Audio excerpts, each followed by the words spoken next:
세 반이 있었습니다. 각 반을 대표해서 한 주씩 간증자가 간증을 할 겁니다. 오늘부터 3주 이어지는데 이 시간에는 강동원 장로님 간증을 듣도록 합니다.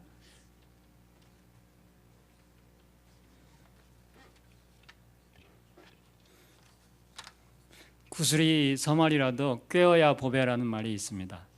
신약 성경에는 13편의 주옥 같은 바울 서신들이 있습니다.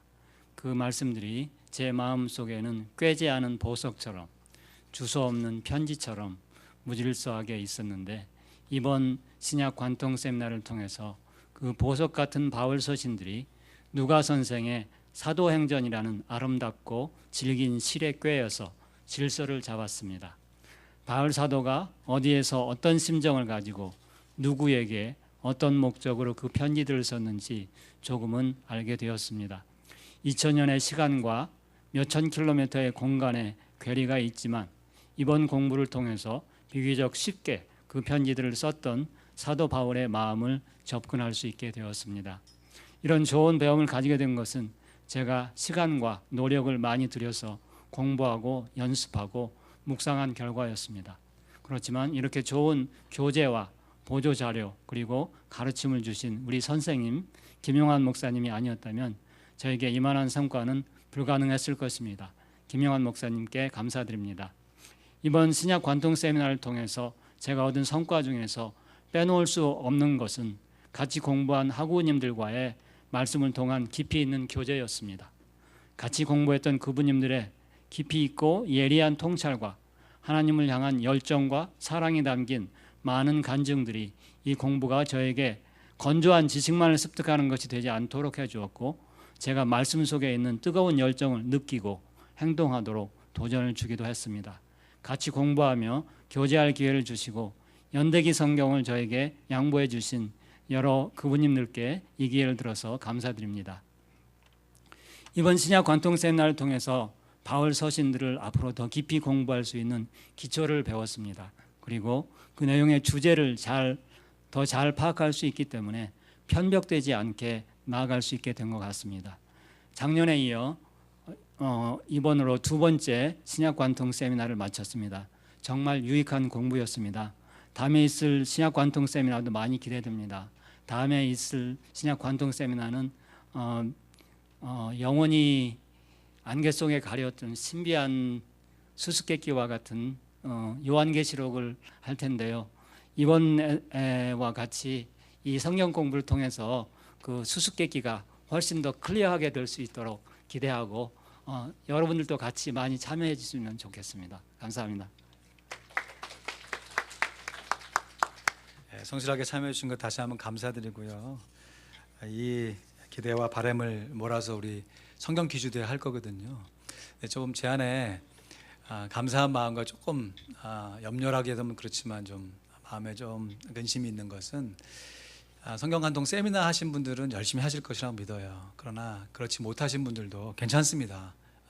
우리가 하나님의 말씀을 모두가 다 함께 읽고 그 수준에 맞게끔 그 진보하는 것이 훨씬 더 목적이기 때문에 여러분 귀한 간증 들으시고 도전 받으신 다음에 꼭 사도행전 이번 기회에 여러 번 읽으셔가지고요, 우리가 8월 첫째 주에 전교인이 함께 즐겁게 하나님의 말씀을 공부하고 또 함께 상품도 얻어가면서 즐겁고 유익하게 사도행전을 정리했으면 좋겠습니다.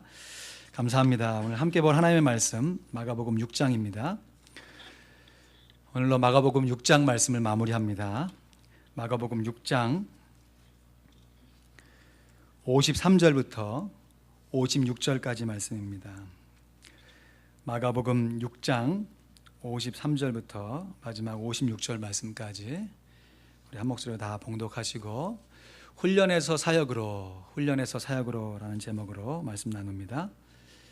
마가복음 6장 53절부터 56절까지 말씀입니다. 우리 한 목소리로 함께 봉독하겠습니다. 시작. 건너가 게네사렛 땅에 이르러 대고 배에서 내리니 사람들이 곧 예수신 줄을 알고 그 온 지방으로 달려 돌아다니며 예수께서 어디 계시단 말을 듣는 대로 병자를 침상째로 메고 나오니 아무데나 예수께서 들어가시는 마을이나 도시나 촌에서 병자를 시장에 두고 예수의 옷가에라도 손을 대게 하시기를 간구하니 손을 대는 자는 다 성함을 얻으니라. 아멘. 여러분, 하나님의 말씀인 이 성경은 마치 다이아몬드와 같습니다. 다이아몬드가 보석의 영광으로 여겨지는 것은 이 비춰지는 각도와 조도에 따라서 이 다이아몬드의 아름다움이 각각 다 다르게 보이기 때문에 그런 것이에요. 마찬가지로 이 성경을 읽고 해석할 때에도요, 이 본문의 말씀을 어떤 관점에서 읽고 해석하느냐에 따라서 그 말씀의 깊이와 적용이 달라지게 되는 것을 경험하게 됩니다. 그래서 이 세상에 수많은 설교자들이 매 주일마다 하나님의 말씀을 가지고 설교를 해도 각각 다 다른 설교 말씀이 나타나는 것이죠. 심지어 동일한 설교자가 동일한 본문을 가지고 설교를 해도 전에 했던 설교와 또 다르게 설교할 수 있는 것이에요.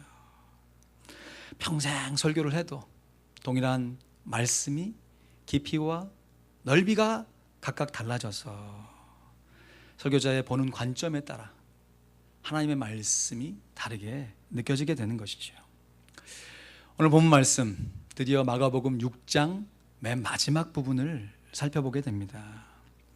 이미 눈치채셨겠지만 저는 지금까지 마가복음 6장 말씀을 설교하면서 예수님의 관점이 아니고요, 예수님의 제자들의 관점에서 본문의 말씀을 해석해서 여러분에게 설교를 해왔습니다.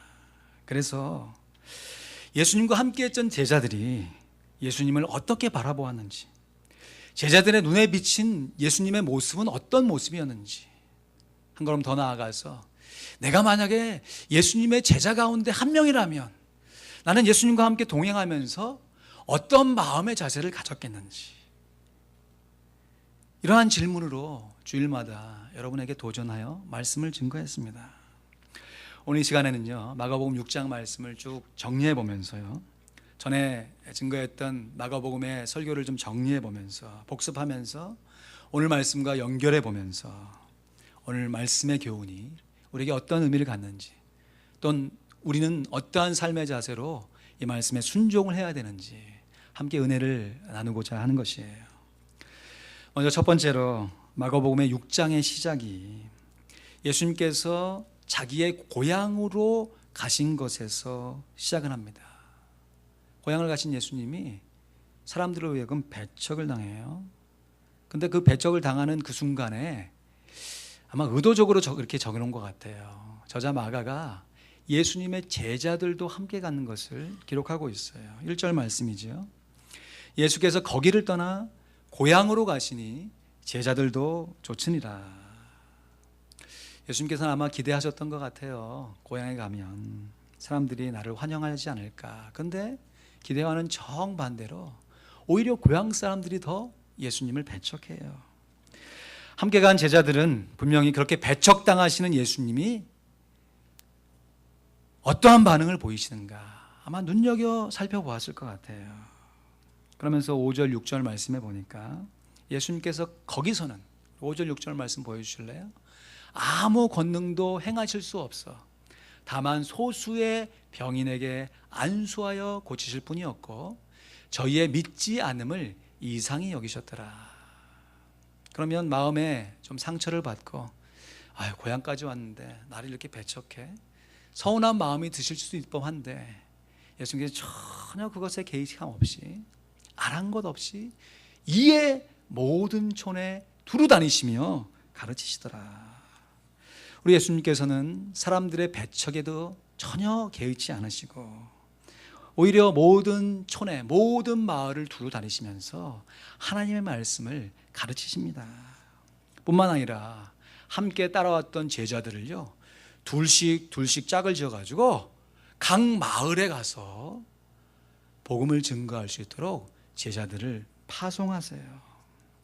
그리고 그렇게 파송받은 제자들이 예수님의 말씀에 순종하여서 예수님을 전파하죠. 그래서 설교의 제목이 혹시 기억나시나요? 배척에서 순종으로. 감사합니다. 예수님께서는 배척당하셨지만 오히려 인내하시면서 복음을 증거하셨고 또 제자들을 파송하십니다. 그리고 그렇게 파송된 예수님의 제자들이 각 마을에 들어가서 배척을 당할 수도 있었겠지요. 그러나 예수님의 그 본을 받으면서 예수님께서 파송하셨던 그 권위를 가지고 사람들에게 복음을 증거하는 모습이 기록되어 있어요. 그래서 배척에서 순종으로, 그 가운데는 인내함이 숨겨져 있어요. 그래서 성도 여러분, 좀 어려운 일을 당하실 때요, 특별히 사람과의 관계에서 조금 배척은 아니라 할지라도 관계에 어려움을 느끼실 때요, 그 문제에 너무 함몰되지 마세요.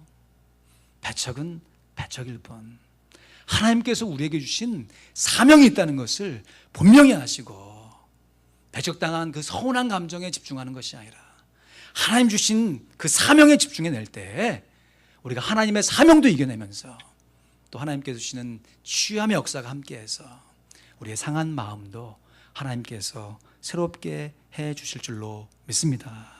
한번 따라 하시죠. 문제는 문제일 뿐 주님께서 맡겨주신 사명에 순종합시다. 예수님의 이러한 삶의 모습을 보았던 예수님의 제자들이 두 번째로 한평생 사람들의 배척 속에서도 인내하면서 순교했던 세례 요한의 모습을 다시 한번 떠올리게 됩니다. 이어지는 말씀 14절 말씀에 보니까 이에 예수의 이름이 드러난지라, 예수님의 제자들이 열심히 전도한 결과였어요. 그런데 헤롯 왕이라고 하는 사람이 이것을 듣고서 이렇게 얘기하네요. 이는 세례 요한이 죽은 자 가운데서 살아났도다. 그러므로 이런 능력이 그 속에서 운동하느니라.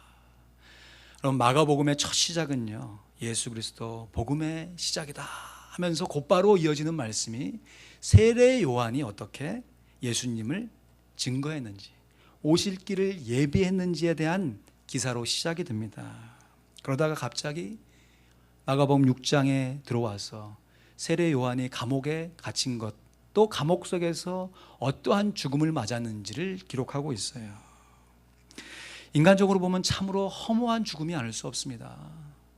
한 소녀가 춤춘 그 결과로 인해서 정말 어처구니 없이 갑작스럽게 죽음을 당한 허무한 죽음이에요.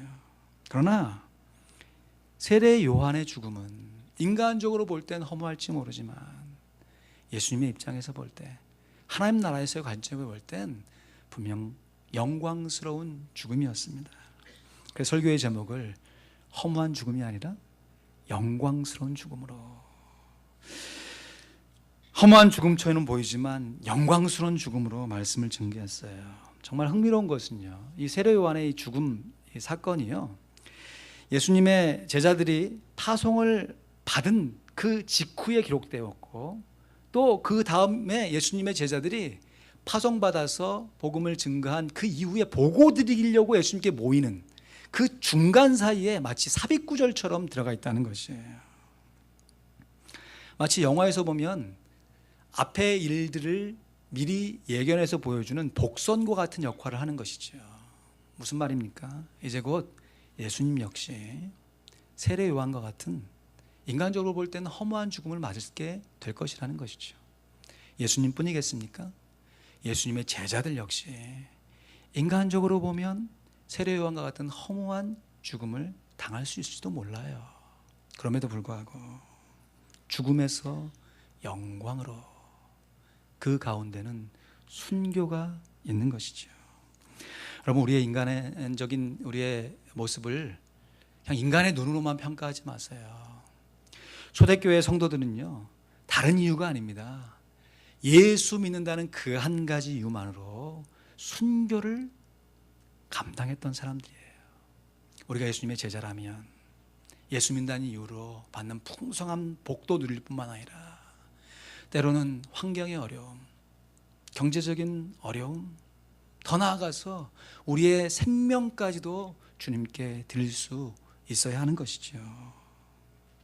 예수님의 제자로 살아간다는 것은 세례 요한과 같이 갑작스럽게 순교를 당한다 할지라도 그 신앙의 절개를 지킬 수 있는 용기가 필요한다는 것을 교훈하고 있는 것입니다. 그리고 세 번째로 이러한 세례 요한의 사건을 떠올린 이후에 그 유명한 오병이어의 사건으로 이어지죠. 제자들의 수고를 격려하시면서 야, 그래 너희들이 수고했다. 우리들이 이제는 따로 한적한 곳으로 가서 좀 쉬자라고 하면서 배를 타고 제자들과 함께 한적한 곳으로 가시는데 사람들이 그 모습을 바라보면서 해변에서 예수님의 배를 지켜보면서 예수님이 도착할 곳에 먼저 가서 기다리는 것이 많은 사람들이 모였습니다. 제자들 입장에서는 모처럼 싫어하는데 또 사역을 해야 되나 하는 불평의 마음도 생길 수 있었겠지만 우리 예수님은 그 많은 사람들을 바라보시면서 저들이 마치 목자 없는 양과 같이 정말 고생하고 힘들어하는 모습을 바라보면서 그 마음에 불쌍히 여기는 마음, 궁일이 여기시는 마음이 쫙 올라오셨어요. 6장 34절 말씀해 보니까 예수께서 나오사 큰 무리를 보시고 그 목자 없는 양 같음을 인하여 불쌍히 여기사 이에 여러 가지로 가르치시더라. 그리고 이어지는 사건은 예수님께서 오병이어의 기적을 통해 생명의 떡이신 예수 그리스도께서 어떤 분이신지를 밝히 증거하시면서 그 많은 사람들을 배불리 먹인 사건이시죠. 그러나 제자들의 관점에서 보면 분명히 쉬러 왔어요. 지금까지 열심히 애쓰고 수고해서 잠시 쉬러 온 이 순간에 또다시 사람들을 섬겨야 하는가라고 하는 불평의 마음들이 생길 수 있었던 것이지요. 근데 예수님께서 이 오병이어의 사건을 통해서 사람들을 배부르게 만족을 주실 뿐만 아니라 제자들에게 진정한 만족이 무엇인지, 진정한 순종이 무엇인지 제자들에게 훈련시켜 주시지요. 떡이 몇 개나 되냐? 알아봐라.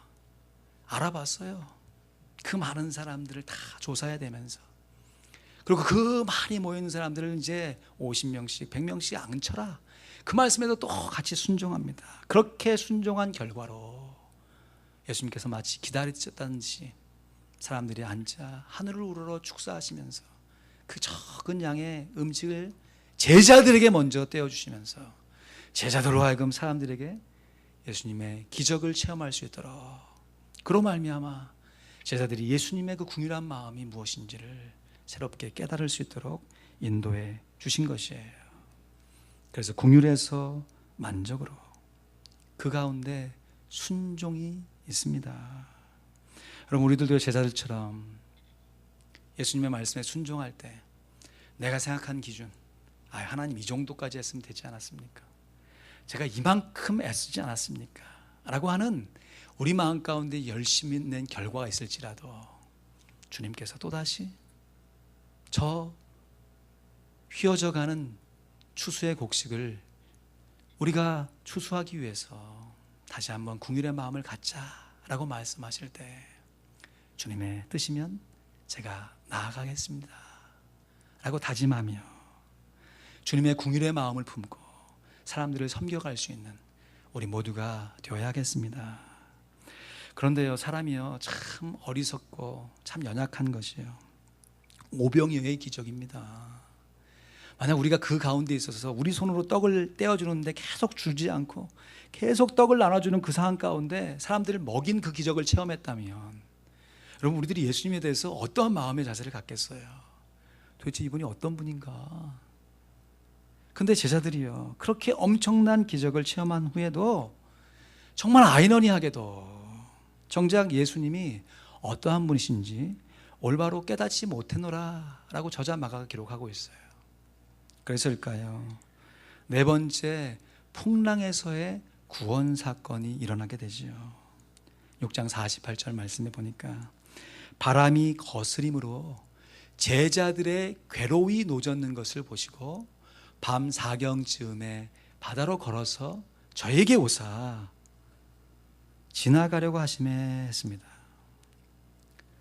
오병이어의 사건을 통해서 그 큰 기적을 체험하면서도 예수님이 어떠한 분인지 알지 못했던 제자들이 이제는 자기가 직접 당하는 고난, 역경과 어려움을 뚫고 나아가면서 그 문제가 해결되어졌을 때 야, 과연 예수님이 어떤 분이신가 심히 놀라는 제자들의 모습을 보는 것이에요. 그래서 말씀의 제목을 기적에서 구원으로. 여러분, 우리가 기적을 체험하고 그 기적에 따라서 우리의 인생이 새롭게 바뀌어지는 것도 소중하지만 기적을 일으키신 예수님을 새롭게 알아가는 것이 훨씬 더 중요한 것을 믿으시길 바랍니다. 여러분, 사람으로 배불리 먹여놔도요, 오병의 기적을 체험해서 배불리 먹어놔도 그때는 배부르지만 그 다음 끼니 때가 오면 또다시 허기를 느끼는 것이 사람이에요. 지금 이 문제만 해결되면 내가 하나님을 향해서 모든 걸 다 하겠다라고는 다짐과 결심이 있을지라도 그 문제가 정말 기적처럼 해결이 되어질지라도 또다시 다른 삶의 문제에 봉착하게 되면 내가 언제 그런 기적을 체험했나 싶을 정도로 또다시 우리의 마음이 연약해지고 딱딱해지는 것이 우리들의 마음이에요. 우리가 우리 환우들을 위해서 6주 동안 정말 최선을 다해서 금식하여 합심하여 기도하였습니다. 하나님께서 우리의 기도에 응답해 주실 줄로 믿습니다. 그런데요, 그렇게 고침받는 환우들이, 이건 우리의 삶의 현실 아닙니까? 이 땅에서 영원히 살아가는 것은 아니잖아요. 한 번 죽는 것은 사람에게 정하신 것이요, 그 후에는 심판이 있으리니. 우리가 살아가는 날 속에서 정말 죽을 위기를 모면해서 다시금 새로운 인생을 산다 할지라도 우리의 삶의 종착지는 죽음이고 사망입니다. 하나님께서 정하신 것이에요. 그러면 우리가 살아가는 우리의 삶 가운데 경험되는 기적은 무슨 의미인가? 기적을 통하여서 내 삶 가운데 새롭게 경험되어지는 예수 그리스도의 능력을 체험하는 것이지요. 그로 말미암아 하나님을 알아가는 것이에요. 내게 함께 하셨던 그 하나님이 어떤 분이신지, 그 하나님을 새롭게 깨달아갈 수 있도록 때로께서 하나님께서 환경의 어려움도 허락하셔서 그 환경을 뚫고 지나간 그 과정을 통하여서 우리가 하나님을 더 새롭게 알아갈 수 있는 것이지요. 여러분, 기적은 기적일 뿐입니다. 기적을 통해서 우리가 배워야 할 교훈은 기적에 있지 않아요. 그 기적을 베푸신 하나님께 있는 것이에요. 그 기적을 체험함으로 예수님이 어떠한 분이신지 새롭게 깨닫게 되는 것이에요. 예수님께서 어떤 분이십니까? 오병이어 기적을 일으키신 예수님께서 물 위로 걸어오시는 그 기적을 일으키시기 전에 예수님께서 홀로 산으로 뭐하러 가셨어요? 기도하러 가셨어요. 우리 예수님은 기도의 사람입니다. 예수님께서 기도하셨기에 우리도 기도해야 되는 줄로 믿습니다. 기적에서 구원으로, 그 가운데는 기도가 있습니다. 우리의 인생의 거친 풍랑 속에서 오늘 말씀해 보니까 제자들이 괴로이 노젓는 것을 보시고 그랬습니다. 우리가 살아가는 인생의 거친 환경 속에서 예수님께서 우리를 외면하시는 것이 아니고요, 나 홀라 애쓰고 수고하는 것처럼 느낄지 모르지만 그러한 우리를 바라보시면서 충분히 기도하시고 무리를 걸어오시는 예수님을 우리가 함께 영접하고 그 예수님의 도움으로 말미암아 우리의 삶의 문제들을 해결해 갈 때 우리의 일상의 크고 작은 어려움들이 어려운 문제로만 우리에게 다가오는 시험거리가 아니라 예수 그리스도를 알 수 있는 하나님의 놀라운 기회가 되는 줄로 믿습니다. 그래서 우리들도 우리의 주변의 지체들을 위해서 이런 마음으로 기도하는 것이지요. 지금은 저 형제가, 지금은 저 자매가 주님 앞에서 이러한 문제로 하나님의 궁유를 바라보고 있지만 분명히 믿는 것은 우리의 지체들과 예수님께서 함께 하시고 예수님의 능력으로 말미암아 우리가 기도하는 그 소중한 지체들이 새롭게 일어날 것을 바라보면서 우리의 기도의 응답으로 말미암아 예수님의 능력이 우리의 사랑하는 지체들 가운데 함께 해 주실 줄로 믿습니다. 여러분, 지금까지 살펴보았던 이러한 제자들의 관점으로 오늘의 본문 말씀을 살펴보기 원하는 것이에요. 여러분, 오늘 본문의 말씀에 보면 예수님께서 게네사렛 지방으로 이르신 것을 알 수 있습니다. 누가복음 6장 53절 55절 말씀에 보니까 건너가 게네사렛 땅에 이르고 대고 배에서 내리니 사람들이 곧 예수신 줄을 알고 그 온 지방으로 달려 돌아다니며 예수께서 어디 계시단 말을 듣는 대로 병든 자를 침상채로 메고 나오니 했습니다.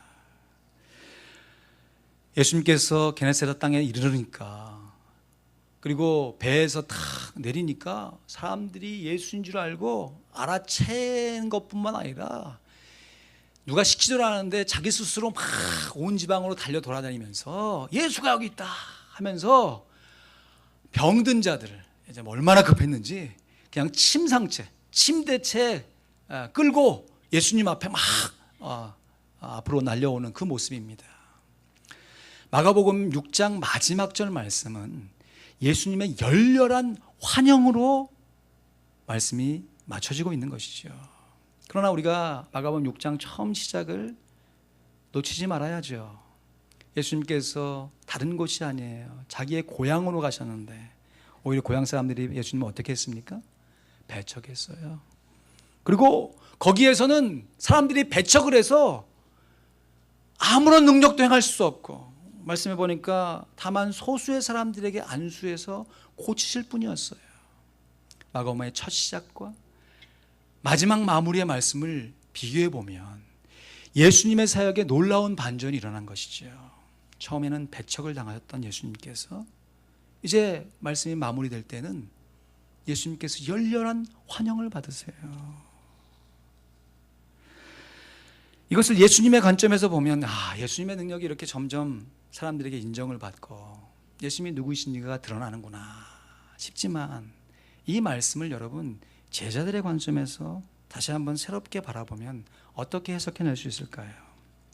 다시 말해서 이제는 사람들로 하여금 열렬한 환영을 받으면서 사람들의 병을 정말 보란듯이 쫙 고치시고 있는 예수님의 모습을 볼 때 예수님의 제자들이 과연 무엇을 하고 있었을까요? 오늘 본문 말씀은 그 구체적인 내용을 증거하고 있지 않지만 분명히 예상할 수 있는 것은 예수님의 제자들이 예수님과 함께 하면서 예수님의 사역을 충성스럽게 돕고 있었을 것입니다. 그걸 어떻게 알 수 있냐고요? 오늘 말씀을 좀 거꾸로 한번 살펴보시죠. 예수님께서 게네사렛 땅에 이르렀을 때 지금 어디에서부터 내리셨다고요? 말씀을 다시 보시죠. 건너가 게네사렛 땅에 이르러 대고 어디에서 내리셨다고요? 배에서 내리셨어요. 배에서. 이 배가 지금 어떤 배입니까? 바로 그 전날 밤에 풍랑이는 그 갈릴리 바다에서 예수님의 무리로 걸어오심을 통하여서 구원의 역사를 체험했던 바로 그 배예요. 그 배에서 예수님이 내리셨으니까 말씀에 기록은 없지만 지금 누구도 함께 내린 것이에요? 제자들도 함께 내리는 것이죠. 바로 전날 풍랑 속에서 구원받은 제자들과 예수님이 함께 하셨어요.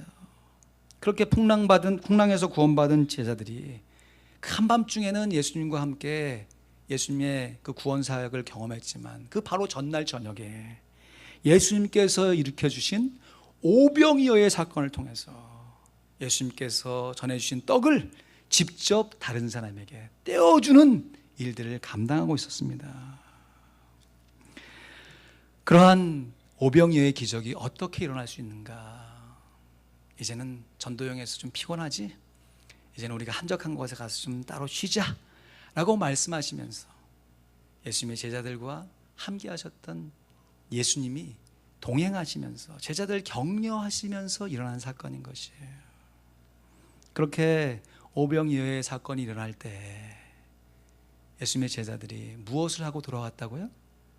예수님께 파송을 받아서 예수님을 각 고을에 돌아다니면서 증거하면서 그 승리의 소식을 감격스럽게 나와서 예수님께 보고했던 그 순간에 오병이어의 사건이 일어난 것이지요. 그러면 그렇게 예수님의 제자들을 파송하셨던 예수님은 어떠한 상황에 있을 때 제자들을 파송하셨다고요? 사람들로 하여금 환영을 받고 있을 때, 패척을 당하고 있을 때. 여러분, 오늘 본문의 말씀 예수님의 사역의 확장을 드러내고 있는 것입니다.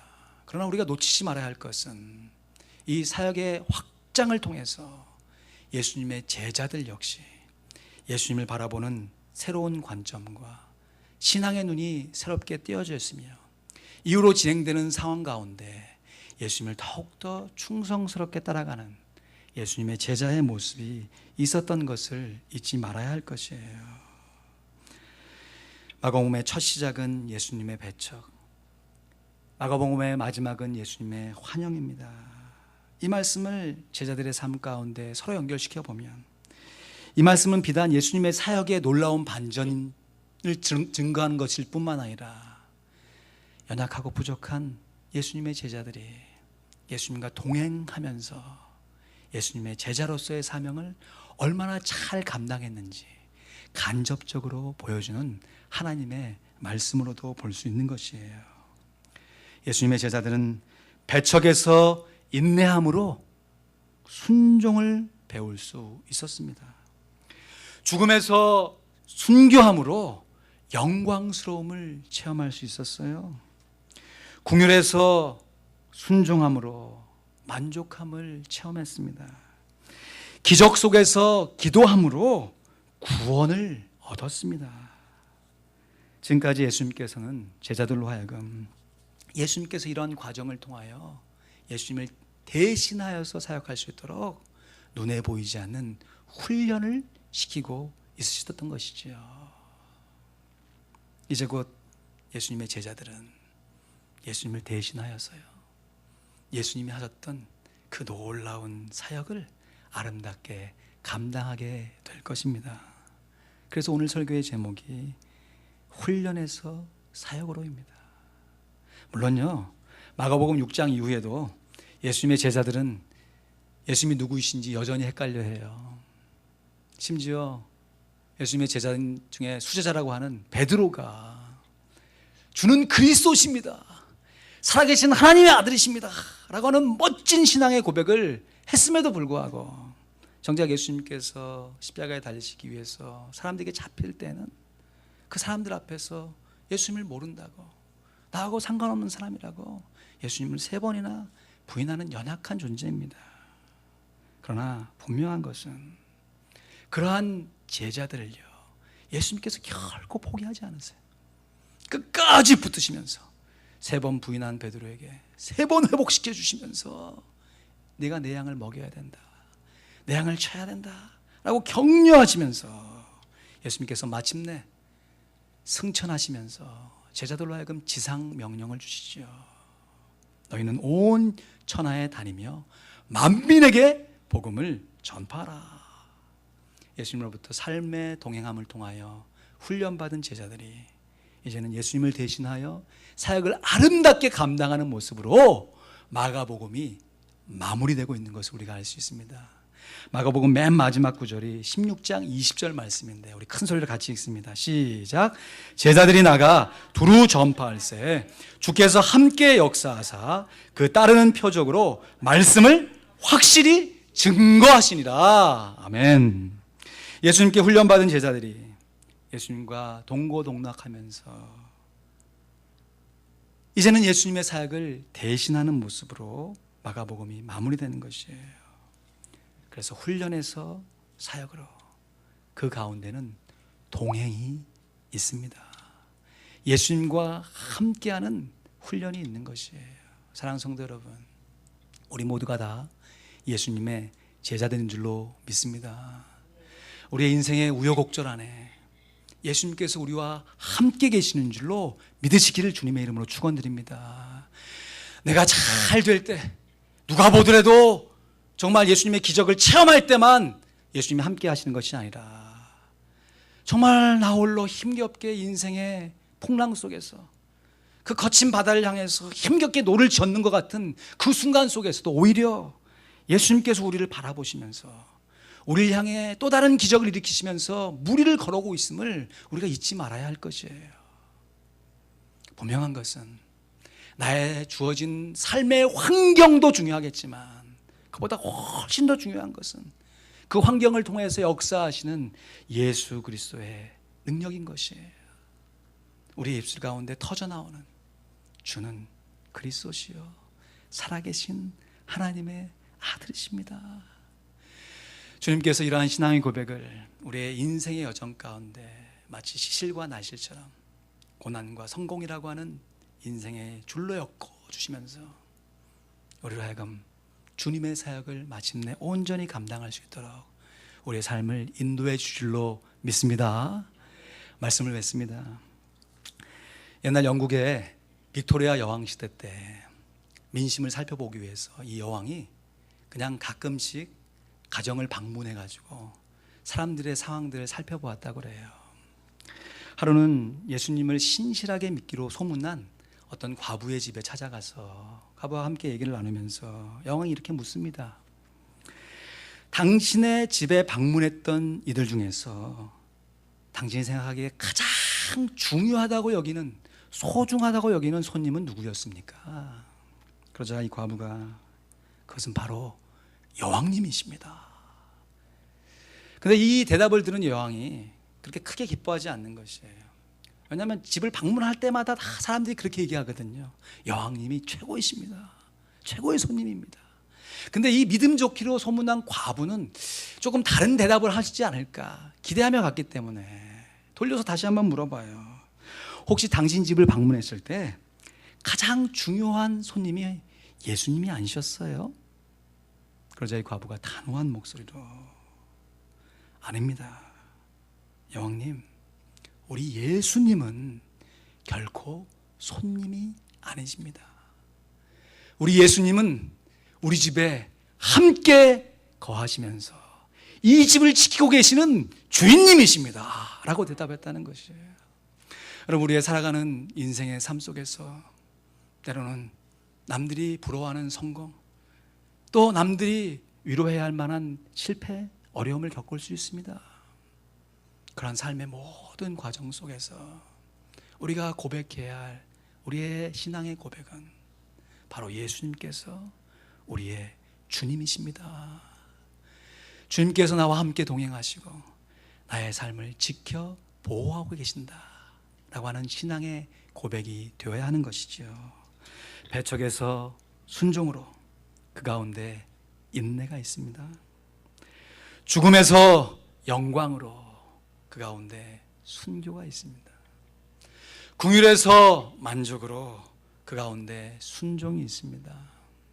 기적에서 구원으로 그 가운데 기도가 있습니다. 훈련에서 사역으로 그 가운데 동행이 있습니다. 예수님께서 우리의 삶을 인도하실 때 우리가 인내함으로 나가야 됩니다. 때로는 순교의 자리까지 예수님의 말씀에 끝까지 순종하면서 잊지 말아야 할 것은 기도하는 것이지요. 이러한 삶의 모습으로 주님과 함께 동행할 때 주님께서 우리를 예수님의 제자답게 빚어주시고 인도해 주셔서 마침내 예수님을 대신한 지상명령의 사명을 우리의 삶 속에서 아름답게 이루어내 주실 줄로 믿습니다. 주의 뜻을 따라 주와 동행하며 예수님이 누구이신지를 날마다 깨달아가며 그 예수님을 온 천하에 우리 주변에 아름답게 전하며 살 수 있는 주님의 참된 제자들이 될 수 있기를 우리 주님의 이름으로 간절히 축원드립니다. 기도하시죠.